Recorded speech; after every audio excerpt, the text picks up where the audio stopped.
Hi happy Christmas friends. கர்த்தருடைய பரிசுத்த நாமத்துக்கு ஸ்தோத்திரம் உண்டாவதாக. இந்த நாளிலும் உங்களை சந்திப்பதில் மிக்க மகிழ்ச்சி அடைகிறேன். இந்த கிறிஸ்மஸ் தினத்திலும் உங்களுக்கு இன்னொரு சிம்பிள் மெசேஜை கொடுக்க கர்த்தர் கிருபை செய்திருக்கிறார். அதுக்காக கர்த்தருக்கு நன்றி செலுத்துகிறேன்.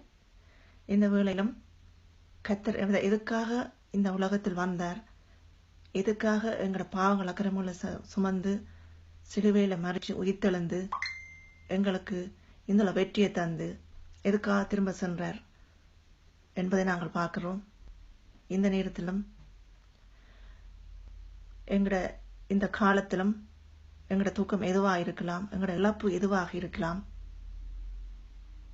நாங்கள் எதை இழந்தோமோ இந்த ஆண்டில் இனிவரும் காலங்களில், அதாவது 2016 ஆண்டு நாங்கள் பெரிய காரியங்களை காணப்போறோம். கர்த்தர் காண வைப்பார். ஆகையால் நாங்கள் சந்தோஷத்தோடு இந்த 2016 கடந்து செல்லும்படியா கருத்தாய் ஜெபிப்போம்.